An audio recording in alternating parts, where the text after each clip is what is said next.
মানে ধরুন সন্ধ্যা ঘনিয়ে আসছে আর কম্পিউটারের স্ক্রিনের দিকে তাকিয়ে মনে হচ্ছে 50টি ফাঁকা পাওয়ার পয়েন্ট স্লাইড যেন সেগুলো যেন নিজেরাই নিজেদের পূরণ করে ফেলবে। হ্যাঁ, আর বাস্তবে দেখা যায় ঘন্টার পর ঘন্টা কেটে যাচ্ছে কেবল ফেসবুকে নিউজ ফিড স্ক্রল করে। একদম তাই। অথবা ধরুন বন্ধুদের ছুটির কাটানো ছবির দিকে তাকিয়ে থাকতে থাকতে সময় পার হয়ে যাচ্ছে। নিজের কাছেই তখন ভীষণ অপরাধ বোধ কাজ করে। কাজটা মোটেও উপযোগ্য মনে হয় না, কিন্তু তারপরেও এই চক্র থেকে বেরিয়েও আসা যায় না।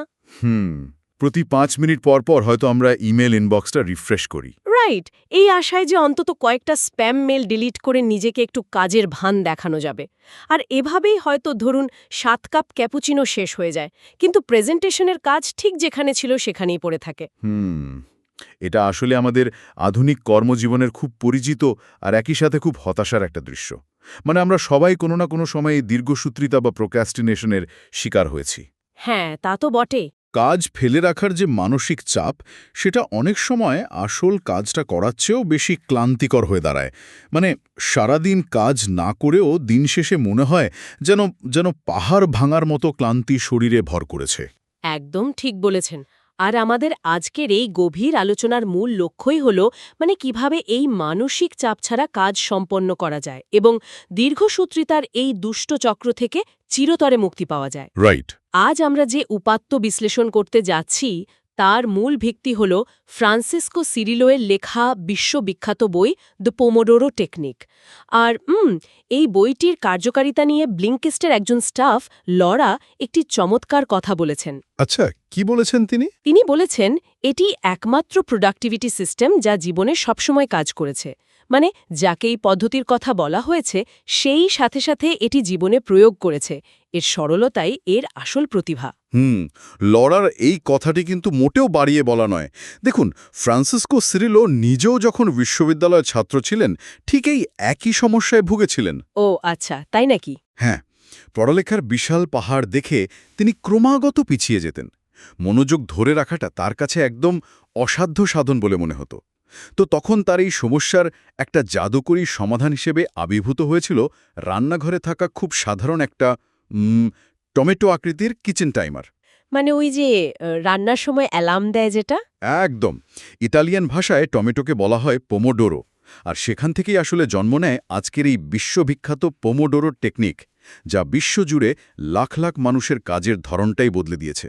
সত্যি, একটা সাধারণ টোম্যাটো টাইমার যে মানুষের মনস্তত্ত্বকে এভাবে বদলে দিতে পারে সেটা ভাবতেই অবাক লাগে। ঠিক আছে, চলুন বিষয়টা একটু খুলে দেখা যাক।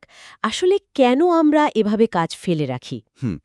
আমি দেখেছি যখন কোনো বিশাল প্রজেক্ট সামনে থাকে মনে হয় যেন খালি পায়ে মাউন্ট এভারেস্ট জয় করার কথা বলা হচ্ছে। কাজ শুরু করার আগেই এক ধরনের তীব্র মানসিক ক্লান্তি আর ভয়ে চলে আসে। একদম ঠিক ধরেছেন। আর এই ভয়ের একটা বৈজ্ঞানিক ব্যাখ্যাও কিন্তু আছে। দীর্ঘসূত্রিতা আসলে ঠিক অলসতা নয়। তাহলে কি এটা? এটি হলো আমাদের মস্তিষ্কের এক ধরনের প্রতিরোধ ব্যবস্থা বা ডিফেন্স মেকানিজম। যখন মস্তিষ্ক বোঝে যে সামনে একটি বিশাল অস্পষ্ট এবং ক্লান্তিকর কাজ রয়েছে, তখন আমাদের মস্তিষ্কের অ্যামিগডালা বা ভয় নিয়ন্ত্রণকারী যে অংশটি আছে সেটা ওটাকে একটা হুমকি হিসেবে ধরে নেয়। আচ্ছা। আর সেই হুমকি থেকে পালিয়ে বাঁচার জন্য সে তাৎক্ষণিক স্বস্তির পথ খোঁজে। সেই পালানোর পথটাই হলো সোশ্যাল মিডিয়া স্ক্রল করা বা অকারণে ইউটিউব ভিডিও দেখা, যা আমাদের সাময়িক ডোপামিন দেয়। ও, বুঝতে পেরেছি। তার পোমোডোরো টেকনিক মূলত মস্তিষ্কের এই অ্যালার্ম সিস্টেমকে ফাঁকি দেওয়ার একটি মনস্তাত্ত্বিক কৌশল, তাই তো? একদম তাই। এখানে পুরো কাজটাকে একবারে চিন্তা না করে ছোট ছোট 25 মিনিটের খণ্ডে ভাগ করা হয়। এই 25 মিনিটের এক একটি নিরবিচ্ছিন্ন কাজের খণ্ডকেই বলা হয় একটি পোমোডোরো। এই ছোট ছোট ভাগে ভাগ করার বিষয়টা আমাকে চমৎকার একটা অ্যানালজির কথা মনে করিয়ে দিচ্ছে। ধরুন কারোর সামনে আস্ত একটা বড় ফ্যামিলি সাইজ পিৎজা রাখা হলো। আচ্ছা। আর বলা হলো একবারে পুরোটা গিলে ফেলতে, সেটা যেমন অসম্ভব এবং ভীতিকর মনে হবে, পিৎজাটাকে যদি ছোট ছোট স্লাইস করে দেওয়া হয় তখন কিন্তু খুব সহজে এমনকি বেশ উপভোগ করতে করতে একটা একটা করে স্লাইস খেয়ে ফেলা যায়। হ্যাঁ, দারুণ একটা উদাহরণ। কাজা ক্ষেত্রেও এই 25 মিনিটের এক একটা পোমোডোরো যেন সেই পিৎজার এক একটা স্লাইস। কিন্তু এখানে আমার মনের মধ্যে একটা বড় সংশয় কাজ করছে। মানে মাত্র ২৫ মিনিটে কি আসলেই কোনো গুরুত্বপূর্ণ কাজের খুব একটা অগ্রগতি সম্ভব? আপনার মনে হচ্ছে সময়টা খুব কম? হ্যাঁ, ২৫ মিনিট তো চোখের পলকেই কেটে যায়। অনেক সময় তো ২৫ মিনিট লাগে শুধু কাজের গভীরে প্রবেশ করতেই। এখানকার সবচেয়ে চমকপ্রদ বিষয়টা হলো ২৫ মিনিট সময়টা ইচ্ছে করেই এতটা ছোট রাখা হয়েছে। মানে সময়টা এতই ছোট যে এইটুকু সময়ের জন্য মনোযোগ ধরে না রাখাটাই বরং কঠিন। ও আচ্ছা। মস্তিষ্ক যখন জানে যে মাত্র ২৫ মিনিট পরেই সে মুক্তি পাচ্ছে, তখন সে ওই কাজটাকে আর হুমকি হিসেবে দেখে না। অ্যামিগডালা শান্ত থাকে। মানে মস্তিষ্ক তখন ভাবে, মাত্র তো ২৫ মিনিট, এতটুকু কষ্ট তো করাই যায়। বেশ মজার তো ব্যাপারটা। এভাবেই ছোট ছোট লক্ষ্য অর্জন করতে করতে কখন যে বিশাল কাজ শেষ হয়ে যায় তা টেরই পাওয়া যায় না। দিনে যদি ধরুন 10টি পোমোডোরো বা ২৫০ মিনিট কাজ করার লক্ষ্য নির্ধারণ করা যায়, তবে শেষ মুহূর্তে তাড়াহুড়ো করে কাজ করার চেয়ে বহুগুণ বেশি এবং মানসম্মত কাজ সম্পন্ন করা সম্ভব। আচ্ছা। কারণ এখানে কাজের পরিমাণের চেয়ে মনোযোগের গভীরতাকে বেশি গুরুত্ব দেওয়া হচ্ছে। তার মানে এটা মূলত মস্তিষ্ককে বোকা বানিয়ে মোটিভেশন ধরে রাখার একটা দারুণ উপায়। হ্যাঁ, এক প্রকার তাই। কারণ সারাদিনের জন্য মোটিভেটেড থাকার চেয়ে মাত্র ২৫ মিনিটের জন্য ফোকাস থাকাটা অনেক বেশি সহজ। কিন্তু এই ২৫ মিনিটের ধারণাটি শোনার পর অনেকের মনে হতে পারে যে এটি বেশ ফ্লেক্সিবল বা নমনীয় একটি পদ্ধতি। হয়তো নিজের সুবিধা মতো একটু এদিক সেদিক করা যায়। আর ঠিক এখানেই বিষয়টা সবচেয়ে আকর্ষণীয় হয়ে ওঠে। কারণ বইটিতে বলা হয়েছে এখানে কোনো নমনীয়তার সুযোগ নেই। নিয়মগুলো রীতিমতো পাথরে খোদাই করা। একদমই তাই।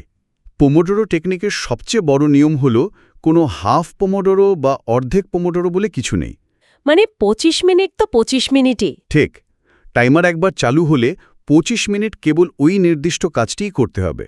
আমার তো ৮০ ভাগ কাজ শেষ হয়ে গেছে বা আর মাত্র ১ মিনিট বাকি আছে, এমন কোনো অজুহাত চলবে না। আচ্ছা। যদি এই ২৫ মিনিটের মধ্যে কোনো দুর্বল মুহূর্তে ইমেইল চেক করার প্রবণতা তৈরি হয় বা অন্য কোনো লিঙ্কে ক্লিক করা হয়, তবে সেই পোমোডোরোটির সাথে সাথে বাতিল বলে গণ্য হবে। সত্যি? হ্যাঁ, এবং একেবারে প্রথম থেকে নতুন করে আবার টাইমার শুরু করতে হবে। এটি পুরোপুরি জিরো টলারেন্স নীতি। দাঁড়ান। এটা আমার কাছে একটু বাড়াবাড়ি মনে হচ্ছে। মানে এটা তো রীতিমতো কঠোর শাস্তি। আপাত দৃষ্টিতে তাই মনে হয়। ধরুন একটা প্রেজেন্টেশনের কাজ চলছে এবং সেটা ২৫ মিনিটের আগে ধরুন ২০ মিনিটে শেষ হয়ে গেল। তাহলে এই নিয়মের কঠোরতায় কি বাকি ৫ মিনিট জোর করে স্ক্রিনের দিকে তাকিয়ে বসে থাকতে হবে? কাজ যখন শেষই তখন জোর করে ৫ মিনিট সময় নষ্ট করার মধ্যে প্রোডাক্টিভিটি কোথায়? এটা খুব স্বাভাবিক একটা প্রশ্ন। আপাত দৃষ্টিতে এটাকে সময় নষ্ট মনে হতে পারে, কিন্তু এর পেছনের মনস্তত্ত্বটা খুব গভীর। কেন এই কঠোরতা জরুরি সেটা বুঝতে হলে আমাদের হ্যাবিট লুপ বা অভ্যাসের চক্র সম্পর্কে জানতে হবে। আচ্ছা। যখন একটি কাজ আগে শেষ হয়ে যায়, তখনও টাইমার বন্ধ করা যাবে না। বাকি ৫ মিনিট ওই কাজটিকেই রিভিউ বা পর্যালোচনা করতে হবে। হয়তো দেখা যেতে পারে স্লাইডের ফন্ট ঠিক আছে কিনা বা কোনো বানান ভুল আছে কিনা। আর যদি রিভিউ করারও কিছু না থাকে? যদি আর কিছুই করার না থাকে, তবুও শেষ ২ মিনিট মনে মনে কাজের সারসংক্ষেপ নিয়ে ভাবতে হবে। এর মূল কারণ হল অবচেতন মনে একটি ডিসিপ্লিন বা শর্তসাপেক্ষ প্রবৃত্তি গড়ে তোলা। ও, বুঝতে পেরেছি। এটা কি ঠিক প্যাভলভের কুকুরের ঘণ্টা বাজার সাথে লালাক্ষরণের বিষয়টা যেমন ছিল সেটার মতো? একদম ঠিক ধরেছেন। মানে মস্তিষ্ককে এই প্রশিক্ষণ দেয়া হচ্ছে যে যতক্ষণ টাইমার চলছে ততক্ষণ কেবল এই কাজটি পৃথিবীর সবচেয়ে গুরুত্বপূর্ণ বিষয়। একবার যদি আগে টাইমার বন্ধ করার অভ্যাস তৈরি হয়ে যায়, তবে মস্তিষ্ক ফোকাস করার দীর্ঘস্থায়ী মানসিকতা হারাবে। এই কঠোরতা না থাকলে কাজের প্রতি সম্মানবোধ তৈরি হয় না। বইটিতে লেখক কিন্তু মজা করে বলেছেন, একমাত্র যদি বাড়িতে আগুন লাগে কেবল তখনই পোমোডোরো মাঝপথে থামানো যাবে। মানে আগুন লাগার বিষয়টা সত্যি খুব চরম একটা উদাহরণ, কিন্তু এর মাধ্যমে নিয়মের গুরুত্বটা খুব ভালোভাবে বোঝা যায়। তার মানে ফোকাস ধরে রাখার কোনো বিকল্প নেই। না, একেবারেই নেই। কিন্তু মানুষ তো আর যন্ত্র নয়। ২৫ মিনিট একটানা তীব্র ফোকাস করার পর প্রিফ্রন্টাল কর্টেক্স বা মস্তিষ্কের চিন্তাশীল অংশ তো ক্লান্ত হবেই। এই ক্লান্তি দূর করার জন্য নিশ্চয়ই কোনো রিকভারি মেকানিজম আছে। অবশ্যই আছে। আর এখানেই আসে বাধ্যতামূলক বিরতি বা ম্যান্ডেটরি পজের ধারণা। প্রতিটি পোমোডোরো শেষ হওয়ার পর 5 মিনিটের একটি বিরতি নেওয়া একদম বাধ্যতামূলক। আচ্ছা। চাইলেও এই বিরতি এড়ানো যাবে না। এই 5 মিনিট মস্তিষ্ককে কাজের পরিবেশ থেকে পুরোপুরি বিচ্ছিন্ন রাখতে হবে। এই বিষয়টা আমাকে জিমের ওয়ার্কআউটের কথা মনে করিয়ে দিচ্ছে। কিরকম? ধরুন, জিমে যখন ভারী ওজন তোলা হয় তখন পেশি তৈরি হয় না? পেশি মূলত তৈরি হয় যখন সেটের মাঝখানে বিশ্রাম নেওয়া হয়। মানে বিশ্রামের সময় মূলত পেশি নিজেকে রিকভার করে এবং আগের চেয়ে শক্তিশালী হয়। মস্তিষ্কের ক্ষেত্রেও কি বিষয়টা একই রকম? হ্যাঁ, একদম। যদি আমরা বিষয়টাকে বড় পরিসরে চিন্তা করি তাহলে দেখব মস্তিষ্কের কাজ করার পদ্ধতি অনেকটা পেশির মতো। যখন 25 মিনিট গভীর মনোযোগ দিয়ে কাজ করা হয় তখন মস্তিষ্ক প্রচুর গ্লুকোজ এবং এনার্জি খরচ করে। রাইট। কগনিটিভ লোড বা মানসিক চাপ অনেক বেড়ে যায়। এই 5 মিনিটের বিরতি হলো সেই কগনিটিভ লোডকে শূন্যে নামিয়ে আনার সময়। এটি অনেকটা ডোপামিন লেভেল রিসেট করার মতো। তবে সবচেয়ে গুরুত্বপূর্ণ বিষয় হলো এই 5 মিনিটে কোনোভাবেই ইমেল চেক করা, ফেসবুক দেখা বা অন্য কোনো মানসিক চাপের কাজ করা যাবে না। কেন? মানে বিরতির সময় একটু ফেসবুক দেখলে সমস্যা কোথায়? কাজ তো আর করা হচ্ছে না। সমস্যাটা ঠিক এখানেই। ইমেল বা ফেসবুক দেখলে মস্তিষ্কে নতুন তথ্যের স্রোত প্রবেশ করে। হয়তো একটা ইমেল দেখে মনে হলো, আরে ক্লায়েন্ট তো রেগে আছে। তখন তো টেনশন শুরু হয়ে যাবে। একদম। আর ব্যাস, মস্তিষ্কের রিকভারি প্রসেস সেখানেই বাধাগ্রস্ত হলো। বিরতির সময় কেবল একটু হাঁটাহাঁটি করা, এক গ্লাস পানি খাওয়া বা ধরুন জানালা দিয়ে বাইরে তাকানো বা চোখ বন্ধ করে রিল্যাক্স করা যেতে পারে। আচ্ছা। মস্তিষ্ককে একদম ফাঁকা বা বোরিং অবস্থায় রাখতে হবে যাতে সে পরবর্তী সেশনের জন্য শক্তি সঞ্চয় করতে পারে। অর্থাৎ বিরতির সময় আসলেই বিরতি নিতে হবে। অন্য কোনো ছদ্মবেশী কাজ করে মস্তিষ্ককে ধোঁকা দেওয়া যাবে না। ঠিক তাই। আর এভাবেই 4টি পোমোডোরো সম্পন্ন হওয়ার পর মস্তিষ্ককে একটি লম্বা বিরতি দিতে হবে। সেটা হতে পারে 15 থেকে 30 মিনিটের। আচ্ছা, এত লম্বা বিরতি কেন? কারণ কাজের সময় এবং বিশ্রামের সময়ের মধ্যে যদি পরিষ্কার বিভাজন না থাকে তবে মস্তিষ্কের প্যাটার্ন গুলিয়ে যায়।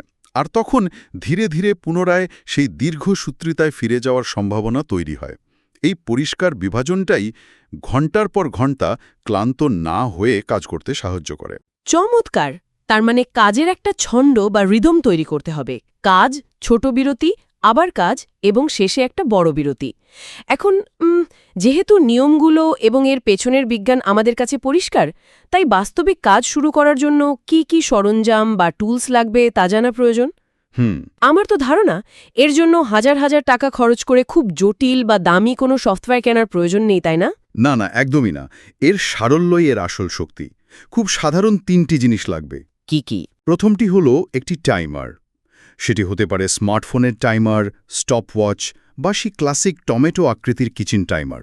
তবে একটা বিষয় খেয়াল রাখা ভালো, টাইমারটা যদি চলার সময় টিকটিক শব্দ করে এবং শেষ হলে বেজে ওঠে তবে তা অবচেতন মনে একটা শক্তিশালী সিগন্যাল হিসেবে কাজ করে। আচ্ছা, টিকটিক শব্দটা কেন জরুরি? ওই টিকটিক শব্দ মস্তিষ্ককে একটা অ্যাঙ্কার বা নোঙর দেয় যা তাকে কাজের মোড়ে প্রবেশ করতে এবং মনোযোগ ধরে রাখতে সাহায্য করে। টাইমারের ব্যাপারটা তো বুঝলাম, কিন্তু শুধু সময় মেপে তো লাভ নেই যদি না জানা থাকে যে ঠিক কি কাজ করা হচ্ছে। তার মানে কি এই পদ্ধতির সাথে কাজের তালিকা বা টু ডু লিস্টের কোনো সম্পর্ক আছে? দ্বিতীয় জিনিসটি কি? হ্যাঁ, দ্বিতীয় জিনিসটি হলো একটি টু ডু টুডে বা আজকের কাজের তালিকা। আজকে ঠিক কোন কোন কাজগুলো করতে হবে তা এই তালিকায় স্পষ্টভাবে লেখা থাকবে। আচ্ছা। আর তৃতীয়টি হলো একটি ইনভেন্টরি বা কাজের ভাণ্ডার। ভবিষ্যতে যত কাজ করতে হবে তার সবকিছু এই ইনভেন্টরিতে লেখা থাকবে। সেখান থেকেই প্রতিদিন সকালে প্রয়োজনীয় কাজগুলো বাছাই করে টু ডু টুডে তালিকায় নিয়ে আসতে হবে। এখানে একটা ব্যাপার আমার মাথায় আসছে।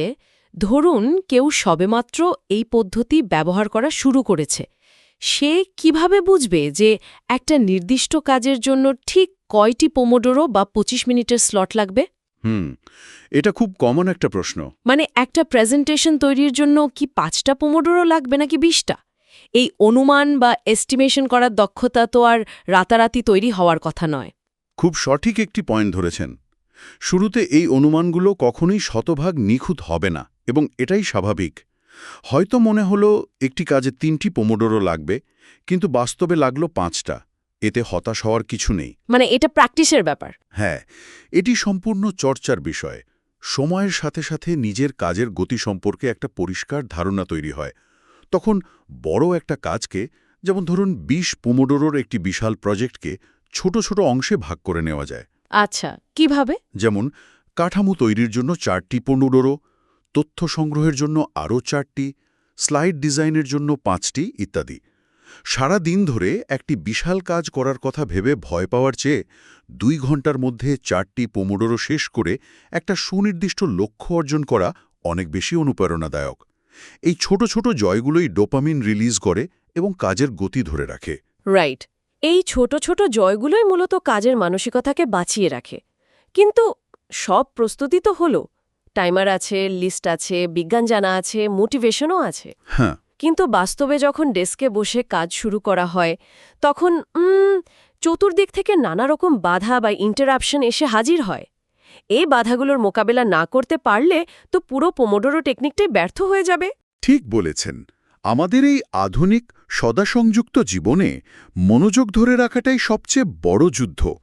পোমোডোরো টেকনিকে এই বাধাগুলোকে মূলত 2 ভাগে ভাগ করা হয়েছে: অভ্যন্তরীণ বাধা এবং বাহ্যিক বাধা। দুটো সামলানোর কৌশল সম্পূর্ণ ভিন্ন। অভ্যন্তরীণ বাধা বলতে কি মনের ভেতরের বিক্ষিপ্ত চিন্তাগুলোর কথা বোঝানো হচ্ছে? ধরুন, খুব মনোযোগ দিয়ে একটা রিপোর্ট লেখা হচ্ছে, আর ঠিক মাঝামাঝি সময় হঠাৎ মনে হলো, আচ্ছা, পেঙ্গুইনদের কি আসলেই হাঁটু আছে? হ্যাঁ, অনেকটা সেরকমই। মানে সেটা গুগলে সার্চ না করা পর্যন্ত আর কাজে মন বসছে না। অথবা হঠাৎ করে পিৎজা খাওয়ার খুব তীব্র একটা ইচ্ছে জাগল। এগুলো তো নিজেদেরই তৈরি করা বাধা। হ্যাঁ, এগুলোই অভ্যন্তরীণ বাধা। আমাদের মন আসলে একটা চঞ্চল বানরের মতো, যাকে মাঙ্কি মাইন্ড বলা হয়। সে সব সময় নতুন কিছু নিয়ে মেতে থাকতে চায়। যখনই ফোকাস করার চেষ্টা করা হয়, তখনই এই ধরনের অদ্ভুত চিন্তাগুলো এসে ডিস্টার্ব করবে। তাহলে এর উপায় কি? এর খুব কার্যকরী একটি সমাধান এই বইটিতে দেওয়া আছে। যখনই কাজের মাঝে হঠাৎ কোনো আইডিয়া, প্রশ্ন বা অন্য কোনো কাজের কথা মনে পড়বে, তখন সেটিকে মস্তিষ্ক থেকে বের করে সাথে সাথে হাতের কাছে থাকা একটি কাগজে লিখে ফেলতে হবে। শুধু কাগজে লিখে ফেললেই কি মন শান্ত হয়?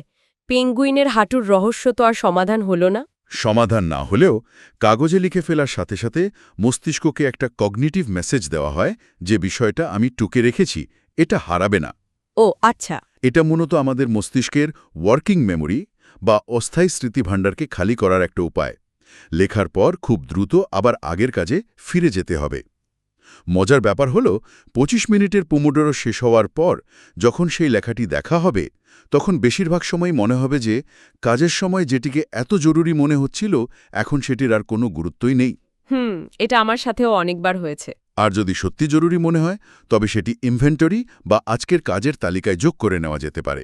কিন্তু বাহ্যিক বাধাগুলোর কি হবে?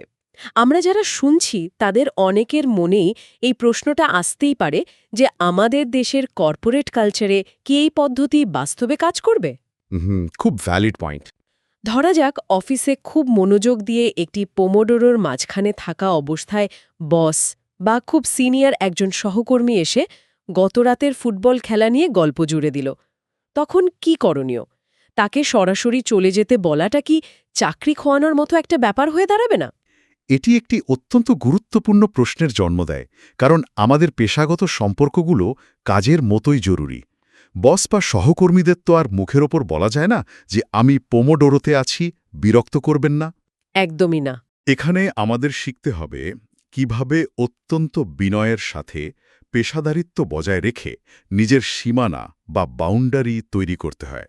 প্রথমত, যেসব বাধা স্বয়ংক্রিয়, যেমন ইমেল, স্ল্যাক বা ফোনের নোটিফিকেশন, সেগুলো কাজের সময় পুরোপুরি বন্ধ বা ডু নট ডিস্টার্ব মোডে রাখতে হবে।